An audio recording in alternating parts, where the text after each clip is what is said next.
교회의 권위에 대해서 잠깐 또 정리를 하고 시작을 하겠습니다. 교회의 권위는 궁극적으로 누구에게 속해 있다고요? 네, 예수님, 예수 그리스도에게 교회의 권위는 속해 있습니다. 그래서 이 교회의 권위가 예수 그리스도에게 속해 있기 때문에 그 예수님께서 주신 이 말씀 안에서 우리가 모든 것들을 결정하고 시행해야 한다, 그러한 말씀을 드렸었고요. 그리고 교회 안에는 그 예수님의 그러한 권위를 위임받은 교회의 인도자들이 있고, 그들을 통해서 예수님께서 교회를 다스리신다, 인도하신다라는 말씀을 드렸습니다. 그래서 이 교회의 인도자들이 사실은 교회의 권위를 가지고 있는 그러한 자들이고요. 이제 그들에 대해서 몇 가지를 좀 생각을 해보려고 하는데요. 지난 시간에 용어에 대해서 잠깐 말씀을 드렸었어요. 신약 성경에서는 교회의 인도자들에 대해서 세 가지 표현을 사용한다. 첫 번째로 장로, 감독, 그리고 마지막으로 목자, 이런 표현들을 사용을 하는데 각각가 조금씩 그들의 역할, 하는 일들에 대해서 혹은 그 일의 특징에 대해서 강조하는 바는 다르지만 다른 사람들을 말하고 있는 것은 아니다. 그러니까 장로인데 감독은 아니고, 감독인데 목자는 아니고, 그런 식의 개념이 신약 성경에서는 우리가 찾아볼 수 없는 개념이다. 장로나 감독이나 목자나 동일한 교회의 그런 인도자 그룹, 리더십을 가리킨다라고 말씀을 드렸었습니다. 그래서 목사라는 표현에 대해서도 이것이 성경에 이건 이제 번역상의 차이이긴 하지만 어쨌든 성경에 꼭 목사라는 표현이 특별하게 따로 나오지는 않지만 이 교회 장로들, 그들 교회 인도자들이 하는 역할을 볼 때에 우리가 충분히 사용할 수 있는 표현이다라는 말씀도 드렸었고요. 이러한 다른 표현들도 있습니다. 목회자, 사역자, 일꾼, 잘 사용하진 않지만 성직자라는 표현들도 우리들이 알고는 있습니다. 중요한 것은 그러니까 이러한 특별한 용어들을 사용하면서 이 교회의 인도자들을 뭔가 더 특별한 성도, 그러니까 조금 더 거룩하다거나 하나님에게 저들이 조금 더 가까이 있다거나, 그러니까 그런 식의 개념들을 우리가 갖지는 말아야 해요. 신분적으로 모두가 동일한 하나님의 성도들이고 하나님의 자녀들이고 동일하지만 그들이 하는 역할에 있어서 교회의 권위를 가지고 있다. 이것을 우리가 잘못하기 시작하면 진짜로 교회의 그러한 인도자들이 약간 무당 같은 역할을 해요. 과거의 무당 같은 역할들. 그래서 과거에 무슨 그러한 무슨 일이 있으면 무당들을 찾아가서 이런 일들을 해주세요. 왜냐하면 내가 할 수 없으니까 신접한 자들을 찾아가서 그런 것들을 이렇게 구하고 해달라고 하는 것들이 있잖아요. 나보다는 저 사람이 하는 게 훨씬 낫고, 그런 것들이 있잖아요. 근데 교회에서 말하는 인도자의 개념은 절대로 그런 것이 아니다. 단순히 그들이 하는 역할에 있어서 이러한 권위가 필요하기 때문에 주님께서 이러한 사람들을 세우셔서 교회를 인도하신다라는 것을 꼭 알아주시기 바랍니다. 신분적으로 분리하려고 이러한 표현들을 사용하는 것이 아닙니다. 자, 이제 책임에 대해서, 그들이 어떠한 일들을 하는지에 대해서 좀 말씀을 드릴 텐데요. 아주 크게 보면은 그들이 하는 일은 돌보는 일을 하는 거예요. 그러니까 예수님께서 베드로를 부르셔서 그 베드로에게 그러니까 부활하고 난 이후에 베드로에게 말씀하셨을 때도 내 양을 치라라는 말씀을 하셨죠. 그러니까 이 주님의 양무리를 돌보는 일을 인도자들이 합니다. 하나님의 양무리를 돌본다 혹은 양무리를 친다, 다스린다, 그런 표현들을 우리가 사용할 수가 있습니다. 그 일을 하는 데 있어서 요 세 가지 정도로 약간씩 구분되는 일들을 합니다. 인도하는 일, 보호하는 일, 공급하는 일, 그러한 일들을 합니다. 돌보는 것에 있어서 보시면 베드로전서 5장 2절에서 하나님의 양무리를 치라라는 표현을 사용을 하고 있고요. 사도행전 20장 28절에서는 이 바울이 이 빌립보의 그러한 장로들을 불러서 말하면서 하나님께서 너희들을 감독자로, 그 교회의 감독자로 삼으셨고 교회를 보살피게 하는 그러한 일을 맡기셨다라는 말을 합니다. 디모데전서 5장 17절에서는 이 장로들에 대해서 잘 다스리는 장로들이라는 표현을 써요. 그러니까 이 장로들이 하는 일이 다스리는 일인 거죠. 그러니까 우리는 다스린다는 말에서 약간은 좀 부정적인 생각들이 있을 수 있는데, 그러니까 이끌어가는, 인도하는, 리더십을 발휘하는, 이렇게 위에서 지배하는 역할을 말하는 것이 아니라 이렇게 이끌어가는 그러한 역할들을 한다, 그러한 책임들이 이들에게 있다라는 것을 우리가 성경을 통해서 알 수 있습니다. 이 돌보는 일들을 이제 조금 잘게 쪼개서 보면은 세 가지 정도로 나눠서 생각해 볼 수 있는데, 첫 번째로는 공급하는 것을 통해서 돌봅니다. 이것이 사실 굉장히 큰 일이죠. 그래서 예수님께서도 베드로에게 내 양을 치라라고 하시면서 또한 내 양을 먹이라라는 말씀도 하셨죠. 그러니까 그 양들이 먹고 사는 것이 굉장히 중요한 것이니까 그 먹이는 일이 이 목자에게 있어서, 장로들에게 있어서 아주 중요한 일들입니다. 그래서 이 장로들에 대한 표현 중에 하나가 말씀과 가르침에 수고하는 이들인 거예요. 말씀과 가르침에 수고하는 이들, 이것을 이들이 주된 일로서 합니다.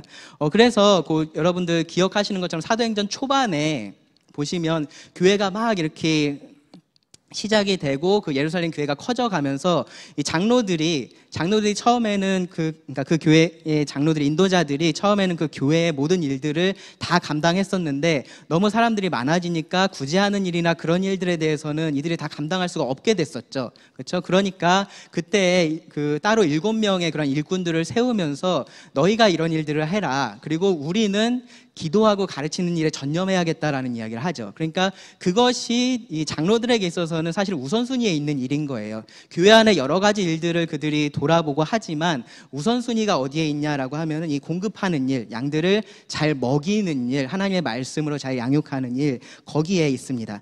그래서 이 장로의 자격 중에 하나에 들어있는 것이, 그러니까 다른 능력적인 부분이 아주 분명하게 언급된 것이 없는데 하나가 있다면 이 가르치기를 잘하는 것입니다. 가르치기를 잘하는 것, 하나님의 말씀으로 잘 가르칠 수 있는 사람.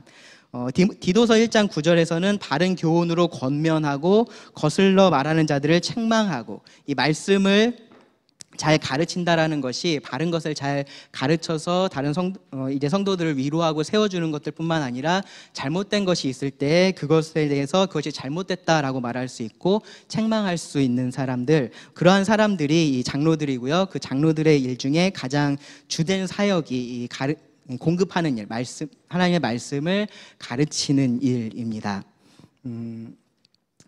말로 가르치는 것도 당연히 말로 가르치는 것이 주된 역할이긴 하겠지만 그 삶을 통해서 본을 보이는 것도 이 공급하는 것에 포함이 된다라고 우리가 말할 수 있습니다. 베드로전서 5장에 보시면은 베드로가 그들에게 말할 때 너희가 주장하는 자세를 하지 말고 양무리의 본이 되라라고 말을 하고요. 히브리서 13장 7절에서도 성도들에게 있어서 그들의 믿음을 본받으라라고 말을 합니다. 그러니까 그들의 가르침을 통해서도 공급을 받지만 그들 삶의 모습을 통해서도 그들이 공급을 받는 거죠. 양무리가요. 다음으로 하는 일은 보호하는 일입니다. 보호하는 일. 이 에베소 장로들에게 바울이 했던 그 마지막 당부의 말들 중에서 이러한 부분이 있습니다. 그리고 아주 중요한 부분인데요.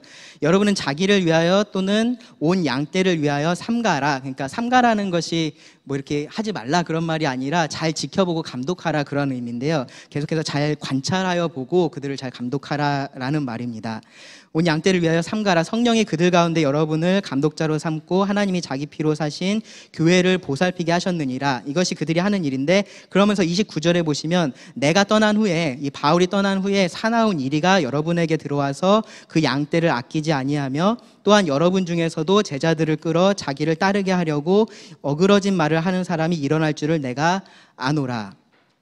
그러니까 이 교회 안에 이러한 외부로부터의 공격, 그러니까 거짓의 공격이 있을 것에 대해서 바울이 경고하고 있는 것을 볼 수 있죠. 여기 보시면 외부에서 사나운 이리가 올 것에 대해서 말을 하기도 하고, 동시에 너희들 중에서도 이 잘못된 어그러진 말을 하는 사람이 일어날 거다라는 이야기를 합니다. 그러니까 교회 안팎으로 이러한 거짓의 공격이 있을 수 있다라는 거죠. 사실 있죠. 그렇죠? 항상 그런 것들이 있을 때 그 양무리를 그런 거짓으로부터 보호할 줄 사람이 누구냐? 교회의 인도자들, 교회의 장로들이다라는 겁니다. 이 교회 안에 있는 그러한 죄의 문제들, 그러니까 꼭 그런 거짓 가르침뿐만 아니라 그러한 죄로 인한 그러한 영향력이 교회 안에 퍼질 수 있겠죠. 그렇죠? 그러한 죄의 문제가 이 교회 안에 있을 때에도 그러한 것들로부터 이 성도들을 보호할 책임이 누구에게 있냐? 교회의 인도자들에게 있습니다. 그리고 이 교회의 성도들이 병들지 않도록 계속해서 돌보는 일들 하는 것, 그러한 일들도 이 장로들이 하는 일입니다. 계속해서 그들을 위해서 기도해 주고요, 말씀으로 세워주고 하는 일들을 하는 겁니다. 인도하는 일을 하는데요. 그리고요, 이 장로들에 대해서 너희를 인도하는 자들이라 표현을 하고 다스리며 권하는 자들이다라고 표현을 합니다. 그러니까 인도한다라는 것은 바른 길을 제시해 주는 거죠. 우리가 이쪽 방향으로 가야 한다라는 것을 제시해 주고 잘 따라올 수 있도록 이렇게 위로하고 격려하고 하는 일들을 말합니다. 뭐 그러한 일들 중에서 아마 다른 리더들을 세워가는 것도 아마 이 안에 포함이 될 거예요. 그러니까 한 사람이 혹은 두세 사람이 모든 양무리를 인도해 가는 것이 아니라 그렇게 인도할 수 있는 사람들을 세우고 하는 일들도 이러한 인도하는 일에 포함이 됩니다. 교회 인도자들의 책임이 이러한 것이죠. 이 교회 안에서 그들이 하는 일들이 돌보는 일인데요. 인도하고 보호하고 공급하는 것들을 통해서 이 교회를 계속해서 하나님의 뜻에 합당하게 운영되도록 이 성도들이 그렇게 살아가고 교회가 교회로서 함께 그러한 일들을 잘 감당할 수 있도록 돕는 일들을 합니다. 이러한 일들이 누구의 책임이라고요? 예, 교회의 인도자들의 책임이라 그랬죠. 그렇죠? 그러니까 이들은 이러한 일들을 하는데 이것에 대한 책임을 지고 있는 사람들인 거예요. 그러니까 이렇게 하라라고 말을 할 거고요. 그러니까 말씀을 전해줄 뿐만 아니라 말씀을 읽으라고도 말을 할 거고요. 이러저러한 것들을 해야 한다라고 말을 할 거예요. 그리고 각자가 다 그러한 일들을 직접적으로 하는 것이 아니라 그러한 일들을 할 수 있는 사람들을 세우고 성도들이 서로 이러한 일들을 할 수 있도록 돕는 사람들이 교회의 인도자들인 거죠. 결국은 이 모든 일들을 교회의 인도자들이 직접 다 하지는 않아요. 우리가 지금까지 교회에 대해서 말씀을 드렸었지만 이러한 것들을 교회 안에 그런 성도들의 은사들을 분별하면서 이러한 일들을 할 수 있는 사람들을 또 세우고 또 어떠한 일들은 성도들 서로가 이러한 일들을 할 수 있도록 돕고 하는 일들을 교회의 인도자들이 합니다. 그런데 그 책임이 근데 궁극적으로 누구한테 있다는 거예요? 네, 교회의 인도자들에게 있다라는 거죠. 네, 그 책임은 만약에 양들이 병들거나 양들이 공급받지 못한다라거나 보호받지 못한다라거나 그러한 일들이 이 교회 안에 있다라고 하면은 그 책임은 누구에게 있는 거예요? 교회의 인도자들에게 있다라는 겁니다. 그러니까 굉장히 막중한 책임을 지고 이러한 일들을 하고 있는 겁니다.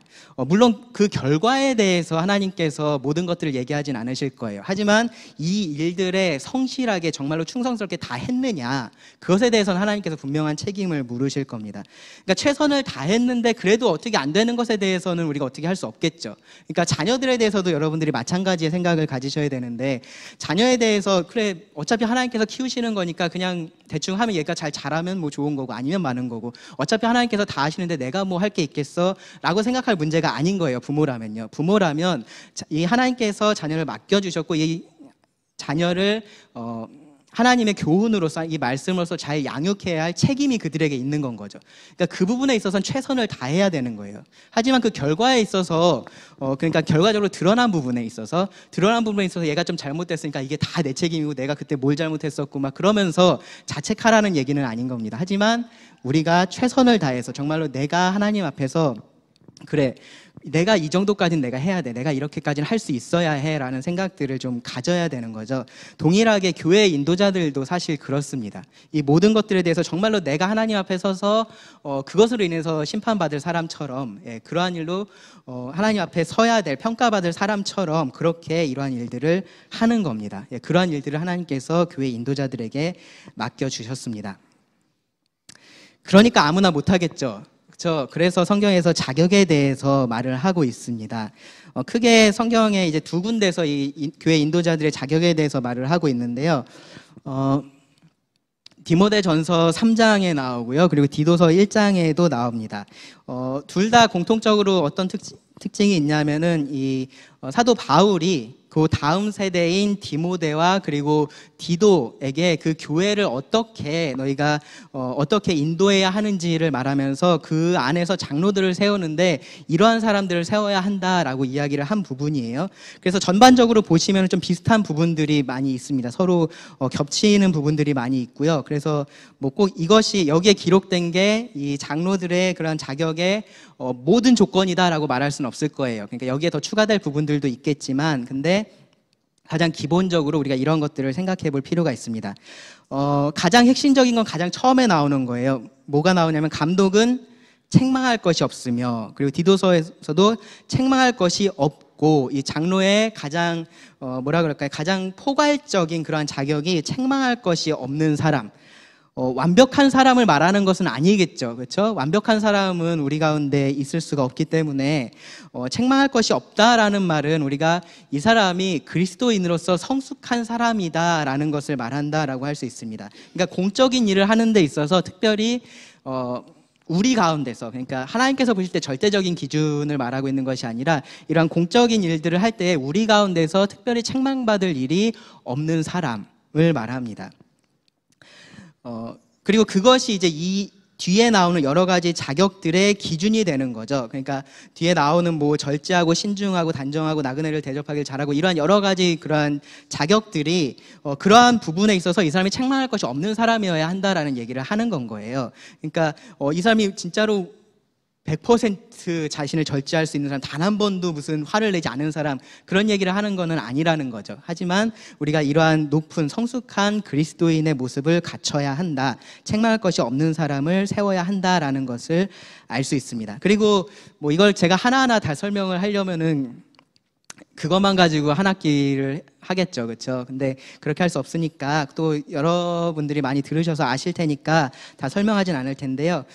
보시면 전반적으로 말하고 있는 그러한 자격들이 어느 단기간에 짧은 시간에 무언가를 이뤄내는 것들이 아니에요. 그렇죠? 그러니까 여러분 이제 대학생들 취업 준비할 때 스펙 같은 거 하잖아요. 그렇죠? 그 스펙 같은 거 보면은 단기간에 뭔가 할 수 있는 성과에 관한 것들 많죠. 뭐 토익 점수 얼마, 뭐 봉사활동 점수 얼마, 얼마 그런 것들이 있잖아요. 근데 이 교회 장로들의 자격을 보면은 그러한 것들이 아닌 거예요. 오랜 기간 그 사람이 그 자신을 발전시키고 성장시켜야 할 그러한 부분하고 관련되어 있고, 어느 한순간에 이 사람을 보고 판단할 수 있는 것이 아니라 좀 시간을 두고서 이 사람을 보고서 판단해야 할 그러한 자격 조건들이 여기에 주어져 있습니다. 그리고요, 저는 이제 요 자격 조건들을 보면서 한 가지 조금 생각해 봐야 할 것 중에 하나가, 이 장로의 자격 중에, 디모데전서 3장에 보시면요, 몇 절이죠? 3절에 보시면 술을 즐기지 아니하며 구타하지 아니하며 오직 관용하며 다투지 아니하며 라는 표현들이 나와요. 솔직히 교회 안에 딴 사람 때리는 사람 누가 있을까? 구타한다라는 얘기가 나오니까요, 그렇죠? 딴 사람 때리는 사람이 누가 있을까? 그런 생각들이 드는데, 근데 이제 디도서 말씀에서도 보시면 7절에 감독은 하나님의 청지기로서 책망할 것이 없고 제 고집대로 하지 아니하며 급히 분내지 아니하며라는 표현이 나와요. 그래서 디모데전서와 디도서에 그 부분이 사실 비슷하게 들어 있는데, 이 부분에 있어서 핵심은 그냥 이 사람이 화 잘 안 내고 그냥 좀 선천적으로 좀 온순한 사람, 그러한 이야기들을 하고 있다라기보다는 사실은 이러한 자격들이 어떤 데 필요하냐면은 함께 팀으로서 일하는 데 필요한 일이에요. 그러니까 같이 무언가를 이렇게 결정하고 서로 이렇게 토론하고 이야기를 할 때 필요한 자격 중에 하나가 이거예요. 그러니까 다른 사람의 말을 들을 줄 아는 사람, 그리고 자기 그런 생각을 아주 강하게 이렇게 뭐라 그럴까요? 불같이 주장하거나 하지 않는 사람인 거죠. 관용하고 다투지 않고, 뭐 또 심하면 뭐 싸울 수도 있겠죠. 그러니까 그러한 것들이 이 사람에게 없어야 한다라는 거죠. 이 다른 사람과 함께 일할 수 있는 사람, 그러한 사람이 되어야 한다라는 거고요. 그리고 또 이제 가르칠 수 있는 사람, 이 능력에 대해서 말씀드렸는데, 보시면은 좀 묵시적으로 나타난 할 수 있는 이 사람이 가지고 있어야 할 능력에 관련된 거 하나가 뭐냐 하면은 디모데전서 3장 4절에 나오는 거, 자기 집을 잘 다스려 자녀들로 모든 공손함으로 복종하게 하는 자라야 할지며 라고 하면서 5절에 사람이 자기 집을 다스릴 줄 알지 못하면 어찌 하나님의 교회를 돌보리요. 그러니까 이 돌보는 그러한 일을 할 수 있어야 하는 사람이라는 것이 여기에 약간 묵시적으로 그렇게 기록이 되어 있는 부분이고요. 그리고 명시적으로 이 사람의 능력과 관련된 것에서는 이 가르치는 일을 하는 것, 잘 가르치는 사람에 대한 말씀이 있습니다. 잘 가르친다라는 게 꼭 설교를 잘해야 한다라는 얘기는 아니에요. 그러니까 이 하나님의 말씀을 잘 알고 이 말씀을 잘 분별해서 필요에 따라서 잘 그 말씀을 사용할 수 있는 사람인 거죠. 그러니까 은사에 따라서 어떤 사람은 앞에 나와서 이렇게 공적인 자리에서 많은 사람을 대상으로 하나님의 말씀을 잘 가르치는 사람도 있고, 어떤 사람은 이렇게 소그룹으로 모아놨을 때 거기서 훨씬 잘 가르치는 사람도 있고, 어떤 사람은 1대1로 있어야 그제서야 잘 가르치는 사람도 있어요. 예. 그런데 어쨌든 이 사람은 하나님의 말씀을 잘 알아서 이렇게 말씀을 잘 가르칠 수 있는 사람이어야 한다라는 것이 자격에 들어 있습니다. 이러한 것들을 이제 교회가 잘 분별을 해서 장로들을 세우는 겁니다. 이 자격에 맞는, 그러니까 자격에 합당한 장로, 교회 인도자들을 세우는 것이 정말로 중요한 일이고요. 교회 안에 일어나는 많은 문제들에 대해서 우리가 질문을 할 때, 교회에 뭐 이런 것들이 있으면 그러니까 리더십과 관련해서, 교회 운영과 관련해서 이런 일이 있으면 어떡합니까? 저런 일이 있으면 어떡합니까? 라고 우리가 질문할 수 있는데, 그럴 때마다 사실은 좀 궁극적으로 생각해야 할 것이, 자격을 갖춘 장로라면 그러한 일 자체가 없는 게 맞을 때가 있어요. 지난번에, 그러니까 제가 이 말씀을 드리는 이유는, 지난번에 저희가 미국에서 이 성경적인 장로직, 뭐죠 정확히? 성경에서 말하는 인도자들인가요? 스트라욱 형제님 쓰신 책? 예. 예, 그 비블리컬 엘더십이라는 책을 쓰신 이제 스트라욱 형제님 교회에 방문했을 때 저희가 그런 질문들을 했었어요. 이 장로가 여러 명이 있는데 그들이 서로 이렇게 잘 의견이 합의가 안 되고 끝까지 한 사람이 고집하고 그것이 잘 안 되면 우리가 어떻게 해야 되느냐? 라고 질문을 하니까 그 형제님이 그 질문 자체를 이해를 못 하시는 거예요. 왜 그런 일이 일어나냐고. 그 장로들 안에서 어떻게 그런 일이 있을 수 있느냐. 누군가가 어떻게 끝까지 자기 생각을 고집하고 다른 사람 말을 듣지 않으려고 할 수 있느냐. 그렇게 질문을 하시는 거예요. 오히려 저희는 뭐냐면은 그냥 장로로 세워진 사람이 이러한 일들을 한다고 생각하는데, 이러한 자격을 갖춘 장로를 우리가 세웠다라면 사실은 그러한 일들이 그 안에서 있으면 안 되는 일인 거죠. 그러한 일들이 그 안에서 일어나고 있다면은 장로를 잘못 세운 거예요. 네. 그 자격이 안 되는 장로를 세웠다라고 우리가 생각을 해야 되는 건 거죠. 그래서 우리가 이 교회 장로들을 세울 때, 뭐 유평도 최근에 세웠고 또 앞으로도 그런 일들이 이렇게 세워야 할 일들이 있겠지만, 이러한 자격에 대해서 우리가 충분히 검증을 해보고 이렇게 할 수 있는 사람을, 그러니까 충분히라는 것은 어느 한순간에 어느 시점에 무슨 시험을 봐서 통과하고 그렇게 할 수 있는 게 아닌 거죠. 이 사람이 평소에 하는 것들 계속해서 뭐 개인 생활뿐만 아니라 가정 안에서 어떻게 하고 교회 안에서 어떻게 하고 하는 그러한 여러 가지 것들을 우리가 종합해서 이러한 성경에서 말하는 자격에 이 사람이 합당하냐라는 것을 우리가 분별해 봐야 합니다. 참 이런 말씀을 공부할 때 어려워요. 그러니까 볼 때마다 저는 이것도 난 아닌 것 같고 이것도 아닌 것 같고, 그런데 내가 이렇게 세워지는 게 맞나라는 생각들이 사실 들거든요. 네. 근데 그럼에도 불구하고 이렇게 하나님의 일을 할 수 있다라는 것이 참 감사한 일이다라는 생각도 동시에 하게 됩니다. 이제 임명에 대한 부분인데요. 너희가 이렇게 교회의 장로들을 세워라, 임명해라라는 말씀이 성경에 뭐 이렇게 구체적으로 기록되어 있지는 않습니다. 하지만 우리가 이러한 과정에 대해서 조금 생각해 볼 필요는 있는데요. 왜냐하면은 이 장로들이 하는 일은 공적인 일인 거예요. 그러니까 사적으로 무언가를 그냥 하는 게 아니라 이 교회라는 하나의 공동체를 공적으로 이끌어가는 일을 하는 것이기 때문에 그 일을 하도록 공적으로 임명할 필요가 있어요. 그렇지 않으면 누가 가서 그냥 이 사람이 가서 내가 예수님의 권위로 당신에게 이렇게 하겠습니다라고 그냥 말했을 때 왜? 라고 말할 수 있겠죠. 그렇죠? 그러니까 공적으로 다 인정받고 있는 그런 교회 인도자가 아니라면 그런 리더십을 발휘할 때 분명히 어려움이 생길 수밖에 없습니다. 그래서 이 공적으로 장로들을 임명하는 과정이 좀 필요합니다. 보시면 한 이 정도로 좀 생각해 볼 수가 있어요. 이 알렉산더 스트라욱 형제님이 말씀하신 그 장로 임명에 좋은 그러한 순서인데요. 첫 번째로는 그 사람에게 소원과 그리고 자격이 있어야 하고, 그 다음에 교회 차원에서 선택하고 그리고 시험하는, 검증하는 그러한 시간이 있어야 하고, 마지막으로 공적으로 임명하는 것이 필요하다. 이제 그렇게 우리가 좀 성경을 통해서 찾을 수 있는, 그것이 성경을 통해서 찾을 수 있는 그런 임명의 과정이다라고 말씀을 드릴 수 있는데요. 첫 번째로 개인의 소원이 있어야 한다. 그러니까 소원이 있어야 한다라는 것은 그러한 일들 본인이 좀 하고 싶은 마음이 있어야 한다라는 거죠. 가끔씩, 그러니까 그러니까 제가 오해해서 듣지 마세요. 가끔씩 선교사분들이나 이렇게 교회 장로님들이 이 소명 간증이라고 할 때 들어보셨어요? 소명 간증이라는 말? 어떻게 이러한 일들을 하게 됐는지에 대해서 이렇게 간증하실 때 가끔씩 그런 표현들을 쓰세요. 자기는 진짜 하기 싫었는데 하나님께서 나를 이렇게 하게 하셨다. 그런 표현들 정말 많이 쓰세요. 근데 전 무슨 의미로 그렇게 말씀하시는지는 아는데, 근데 사실은 그 안에 하고 싶은 마음이 없으면 하지 못하겠죠.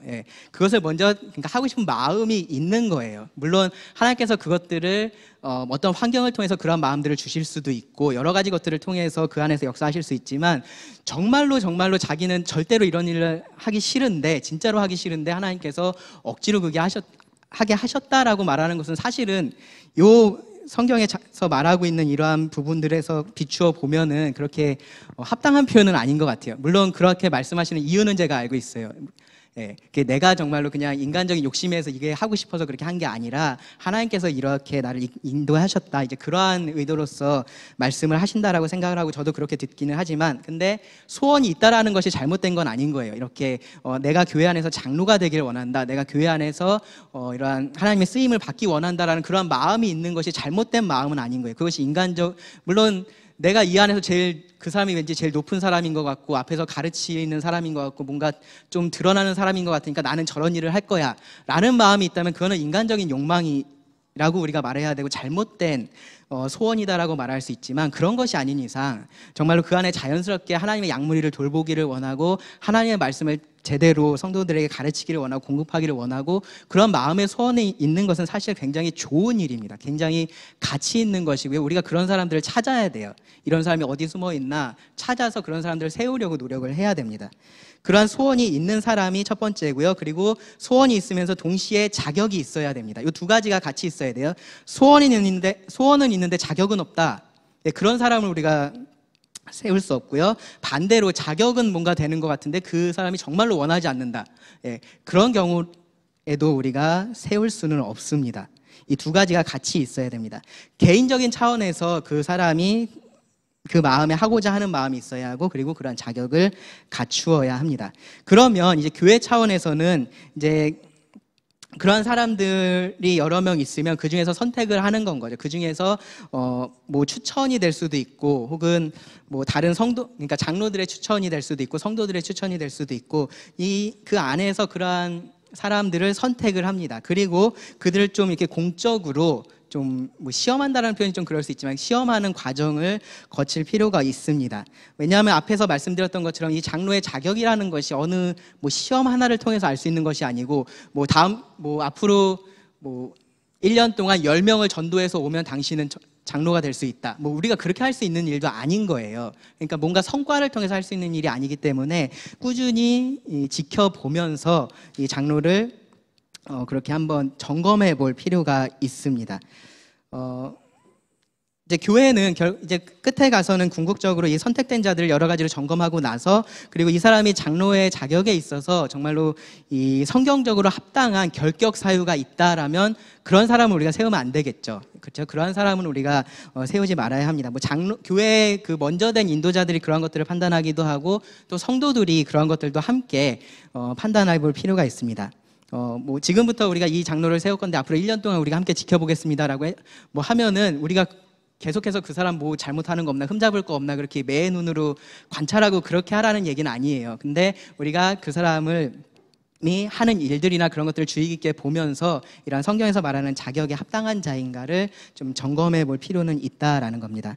그리고 마지막으로 이제 임명하는 것, 그러니까 여기서 임명한다라는 것은 공적인 그러한 임명을 말하는데, 이것이 장로가 하는 일이 공적인 일이기 때문에 좀 공적으로 이 사람을 세워주는 그러한 과정이 필요해요. 그래서 어떤 교회들 가면 이제 안수식이라는 것을 하죠. 그렇죠? 안수식이라는 것을 하는데 그게 꼭 우리가 안수식이라는 것을 해야만 이렇게 공적으로 세우는 것은 아닙니다. 하지만 이렇게 모든 성도들 앞에서 이 사람이 이제 이러한 교회의 검증을 거쳤고 이러한 마음의 소원이 있고, 그렇기 때문에 우리가 이제 이 사람을 교회 인도자로서 세우겠다, 장로로서 우리가 받아들인다라는 그러한 공적인 임명의 과정은 필요합니다. 이 부분에 대해서 하니까 사실 제가 준비하면서 좀 말하기 어려운 부분들이 많다라는 생각이 좀 들었는데, 그래도 좀 짚고 넘어가야 될 부분들이라서 제가 다 집어넣었는데요. 지원입니다. 지원. 경제적인 지원에 대해서 말하는 건데, 디모데전서 5장 17절 18절에 보시면 잘 다스리는 장로들은 배나 존경할 자로 알되 말씀과 가르침에 수고하는 이들에게 더욱 그리할 것이라. 여기 17절 말씀에만 보면은 잘 다스리고 이 장로 일을 잘하는 사람들을 더 많이 존경해 주라는 얘기구나. 그러니까 뭔가 이렇게 만났을 때 좀 존경을 표하고 막 그런 것으로 우리가 좀 받아들일 수 있는 말씀인데, 물론 그래야 하지만, 근데 이 말씀에서 바울이 조금 더 강조하려는 것은 어디에 있냐면 18절에 있습니다. 성경에 일렀으되 곡식 밟아 떠는 소의 입에 망을 씌우지 말라 하였고, 또 일꾼이 그 삭슬 받는 것은 마땅하다 하였느니라. 바울 자신을 생각해 보면은 바울은 스스로 일하면서 사역을 감당하기도 했었고요, 그러지 않기도 했었어요. 근데 여기 이 말씀을 통해서 바울은 강조하는 게 이 소와 일꾼의 예를 들죠. 소의 입에 망을 씌우지 말라라는 것, 곡식을 이렇게 밟아 떨 때 무슨 얘기예요? 소가 먹을 수 있게 하라는 거죠. 그 하는 일에 대한 합당한 대가를 소가 얻을 수 있게 해라. 그리고 일꾼도 그 삭슬 받는 것이 마땅하다. 그러니까 교회에서 일하는, 교회의 그런 공적인 일들을 감당하고 있는 이 교회의 장로들도, 인도자들도 그에 마땅한 대가를 받아야 한다라는 이야기들을 하고 있는 겁니다.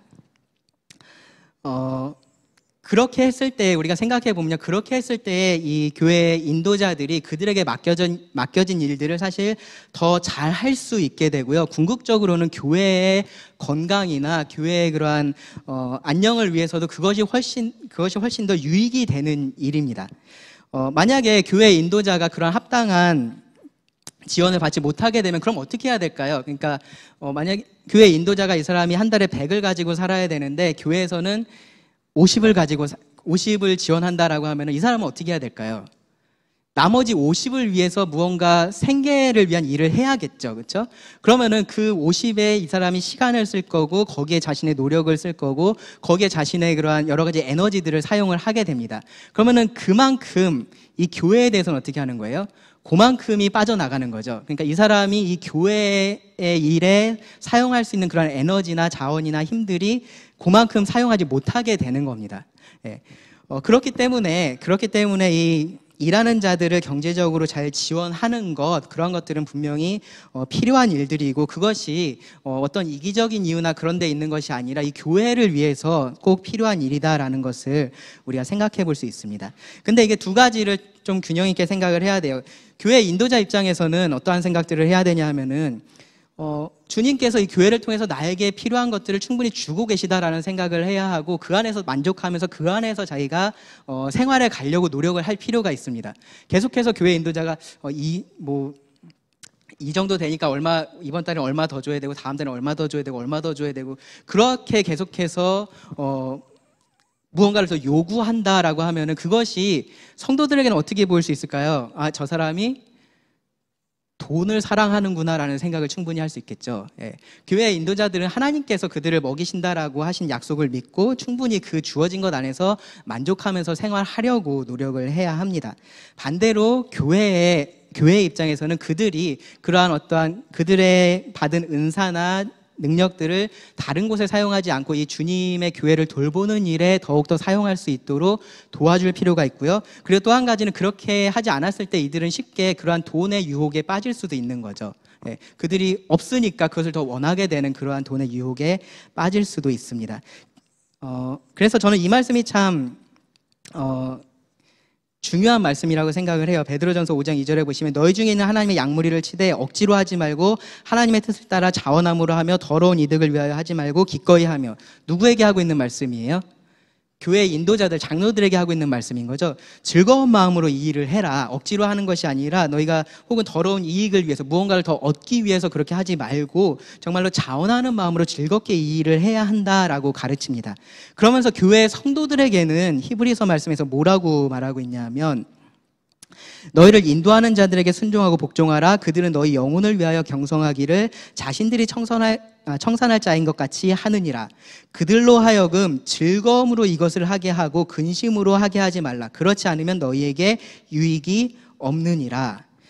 그러니까 성도들의 입장에서는 이 일을 하는 사람들이 즐겁게 할 수 있도록 도와줘야 되는 건 거죠. 그렇죠? 그것이 앞에서 말하고 있는 이런 교회의 권위에 순종하고 복종하는 것이 포함될 뿐 아니라, 사실은 그러한 경제적인 지원이나 그러한 실제적인 필요에 대해서도 그들이 즐겁게 일을 할 수 있도록 교회는 도와줄 필요가 있습니다. 반대로 교회 인도자들의 입장에서는 그런 것하고 사실 상관없이, 그것하고 상관없이 정말로 자원하는 마음으로 즐겁게 이 일을 하려고 노력할 필요가 있습니다.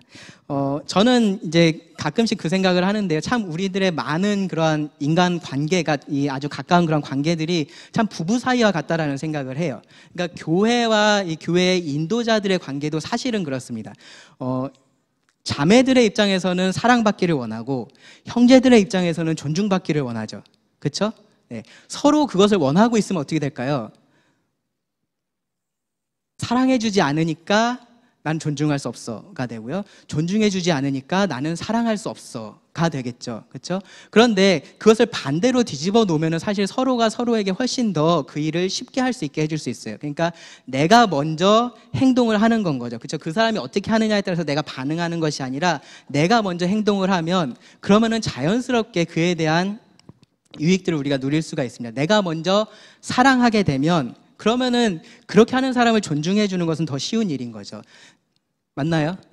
네, 맞습니다. 내가 먼저 존중해 주면 그런 사람을 사랑해 주는 것은 훨씬 더 쉬운 일이 됩니다. 그것처럼 교회와 교회 인도자들의 관계도 어떤 교회들은 가보면은 약간 교회와 그 교회 인도자들이 서로 약간의 그런 긴장감 가운데 있어서 서로 약간의 그런 권력 다툼이나 막 뭐 그런 게 살짝 있는 것 같아요. 근데 교회는 그렇게 될 것이 아니라 서로가 서로의 책임을 다하고 서로에게 맡겨진 일들을 기쁘게 함으로써 서로가 더 잘 주님을 섬길 수 있도록 도와주는 공동체가 되어야 된다. 그런 면에서 이 교회의 인도자와 교회의 관계도 그러해야 한다라는 것을 꼭 알아주셨으면 좋겠습니다. 자, 몇 가지 질문들에 대해서 좀 나눌 것이 있는데 짧게 해야겠습니다. 자, 교회 밖에도 권위가 있는가? 무슨 말이냐면은 교회 안에는 분명히 주님께서 세우신 권위가 있고 그들이 교회를 다스리죠, 그렇죠? 근데 교회 밖에 어떠한 그 교회, 그러니까 교회 밖에라는 것은 교회 위에 어떠한 다른 권위가 있어서 그들이 이 지역 교회에 어떠한 영향력을 행사하거나 리더십을 발휘하거나 할 수 있느냐에 대한 질문인데요. 그런 구조로 되어 있는 그 교단들이 있죠, 그렇죠? 그래서 이 지역에 어떠한, 그러니까 각 지역 교회가 있고 그 지역 교회 장로들의 모임인 조금 더 큰 그러한 그 뭐라 그러죠? 그 인도하는 그룹이 있고 하는 그러한 교회들도 있는데요. 그런데 물론 우리가 이것을 어떤 권력 집단으로 생각하면은 그렇게 되는 것이 좋겠지만 이제 교회는 그러니까 교회 인도자들은 그런 권력 집단은 아닌 거죠. 그렇기 때문에 교회 밖에 어떠한 권위가 있는 것에 대해서 우리가 꼭 우리가 그런 것들을 성경에서 지지를 받는다라고 말하기는 어려운 부분이 있습니다.